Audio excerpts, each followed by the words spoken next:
السلام علیکم ورحمۃ اللہ وبرکاتہ۔ اعوذ باللہ السمیع العلیم من الشیطان الرجیم من حمزہ ونفخہ ونفثہ۔ بسم اللہ الرحمن الرحیم۔ وَلَقَدْ آتَيْنَا دَاوُودَ وَسُلَيْمَانَ عِلْمًا وَقَالَ الْحَمْدُ لِلَّهِ الَّذِي فَضَّلْنَا عَلَى كَثِيرٍ مِّنْ عِبَادِهِ الْمُؤْمِنِينَ وَوَرِثَ سُلَيْمَانُ دَاوُودَ وَقَالَ يَا أَيُّهَا النَّاسُ عُلِّمْنَا مَنطِقَ الطَّيْرِ وَأُوتِينَا مِنْ كُلِّ شَيْءٍ إِنَّ هَذَا لَهُوَ الْفَضْلُ الْمُبِينُ۔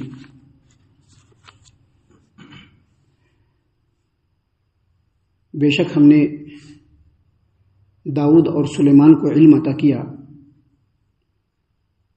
اور وہ دونوں کہنے لگے کہ ہر طرح کی تعریف اس اللہ تبارک و تعالیٰ کے لیے لائق و زبا ہے جس نے ہمیں اپنے بہت سے مومن بندوں پر فضیلت عطا فرمائی۔ اور داؤد کے سلیمان وارث ہوئے، انہوں نے لوگوں سے کہا کہ لوگوں، ہمیں پرندوں کی بولی سکھائی گئی ہے اور ہر چیز بھی دی گئی ہے، یقیناً یہ اللہ تبارک و تعالیٰ کا نمایاں فضل ہے۔ محترم سامعین کرام، سورۃ النمل سورہ نمبر 27 اور اسی سورت سے آیت نمبر 15 اور 16، یہ دو آیات ابھی آپ کے سامنے تلاوت کی گئی۔ بفضل اللہ، بعون اللہ، بتوفیق اللہ، دونوں آیتوں کا ترجمہ بھی آپ تمام کی خدمت میں پیش کیا گیا۔ ترجمہ سے آپ نے سمجھ لیا کہ سیدنا سلیمان اور سیدنا داؤد اور سیدنا سلیمان علیہ السلام دونوں کا ذکر خیر اب شروع ہو رہا ہے۔ اس سے پہلے سیدنا موسیٰ علیہ السلام اور فرعون اور اس کی قوم کا ذکر ہوا تھا مختصراً، جس میں یہ بتلایا گیا کہ علم رکھتے ہوئے بھی، جانتے ہوئے بھی انہوں نے سیدنا موسیٰ علیہ السلام کی نبوت کا اور آپ کی دعوت کا انکار کیا، آپ کی رسالت کا انکار کیا اور اللہ تبارک و تعالیٰ کے غضب کے بھاگیدار بنے۔ اب یہاں سے سیدنا سلیمان علیہ السلام اور ان کے والد سیدنا داؤد علیہ السلام کا ذکر خیر چل رہا ہے۔ سب سے پہلے سمجھ لیجیے کہ سیدنا داؤد علیہ السلام پہلے بادشاہ نہیں تھے،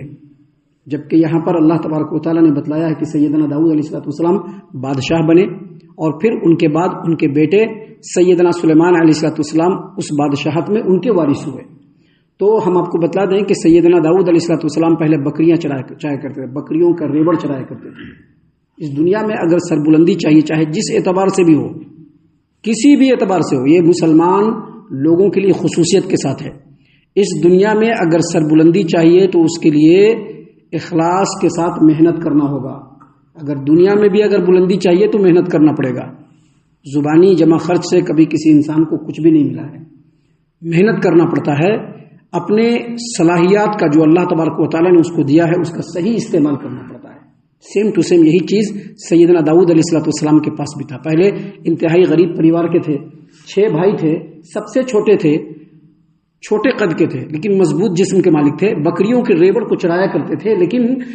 مضبوطی کے ساتھ ساتھ ان کے اندر ایک اللہ تبارک و تعالیٰ کی طرف سے ہنر کہ وہ نشانے بازی میں بڑے مشہور تھے اور بڑے معروف تھے اور بڑے ماہر تھے۔ نشانہ جب لگاتے تھے تو بالکل ایگزیکٹ اور بالکل ایکوریٹ، جہاں پر نشانہ لگانا تھا لگاتے تھے، بس وہیں پہ نشانہ لگتا تھا۔ تو پہلے سیدنا داؤد علیہ السلام طالوت بادشاہ کے ساتھ جب جالوت کی لڑائی ہوئی، طالوت مسلمانوں کے ساتھ اور جالوت جو ہے وہ بادشاہ تھا، جب دونوں کے اندر لڑائی ہوئی اور جنگ ہوئی تو اس میں سیدنا داؤد علیہ السلام طالوت کی طرف سے ایک معمولی فوجی کی حیثیت سے، ایک معمولی سپاہی کی حیثیت سے شامل ہوئے۔ لڑائی ہو رہی ہے، جیت نہیں مل رہی ہے، اسی درمیان سیدنا داؤد علیہ السلام کو موقع مل گیا اور انہوں نے ایک نوکیلے پتھر سے، ایک نوکیلا ابھی جیسے غلیل وغیرہ آتا ہے اسی طرح کا کوئی آلہ تھا، اس میں ڈال کر کے پتھر سے بالکل نشانہ لگا کر کے ایسا مارا کہ جالوت اسی ایک پتھر سے وہاں پر ڈھیر ہو گیا، جس کے بعد طالوت نے اپنی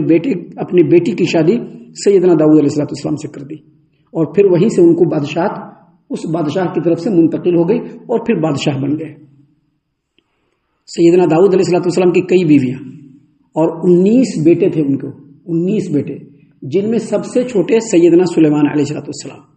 یہاں پر اللہ تبارک و تعالیٰ نے فرمایا وَلَقَدْ آتَيْنَا دَاوُودَ وَسُلَيْمَانَ عِلْمًا، ہم نے داؤد کو بھی اور سلیمان کو بھی علم عطا کیا۔ علم، یہاں پر علم سے مراد علم شریعت کا بھی علم ہو سکتا ہے، اور علم سے مراد بادشاہت اور جہابانی چلانے کا جو علم ہوتا ہے وہ بھی ہو سکتا ہے، اور علم سے مراد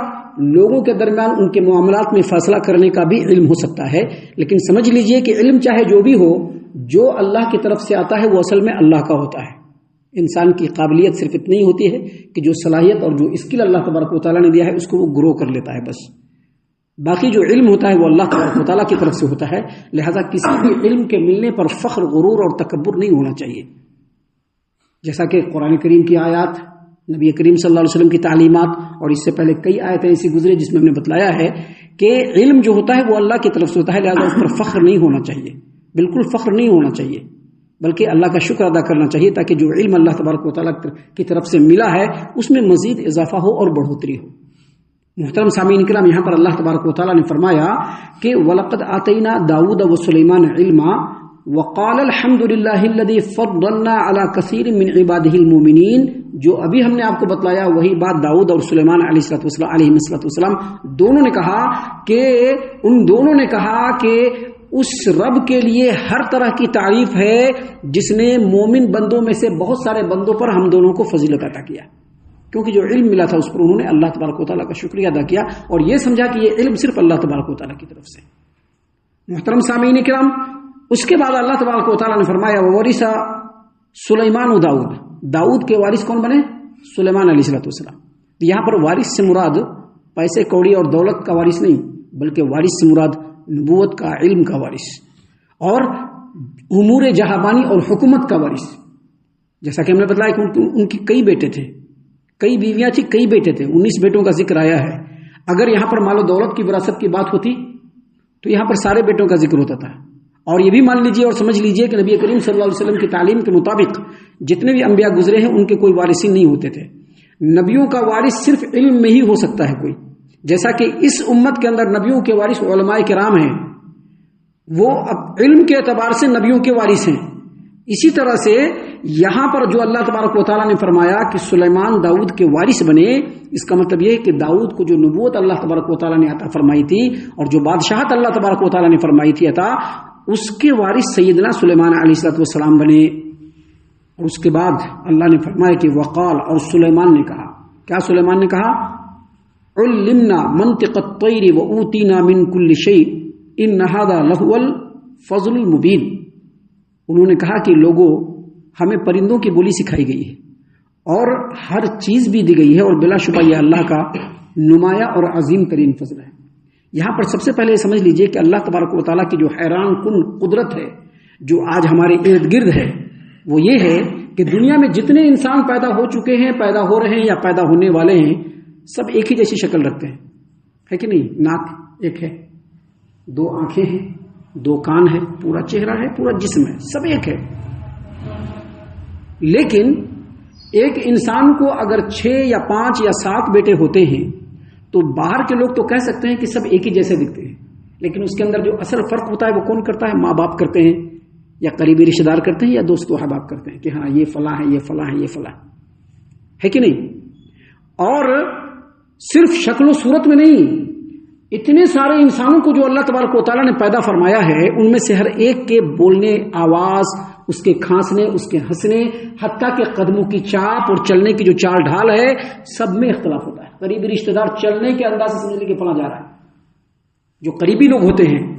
جو نزدیکی لوگ ہوتے ہیں، وہ چلنے کے حساب سے سمجھ لیتے ہیں کہ فلاں آدمی جا رہا ہے، اندھیرا رہتا ہے، جا رہا ہے، ہاں یہ فلاں آدمی جا رہا ہے، کیونکہ چلنے کے انداز سے وہ سمجھ لیتا ہے۔ ہر چیز میں فرق ہوتا ہے، اور یہ فرق صرف انسانوں میں نہیں ہے،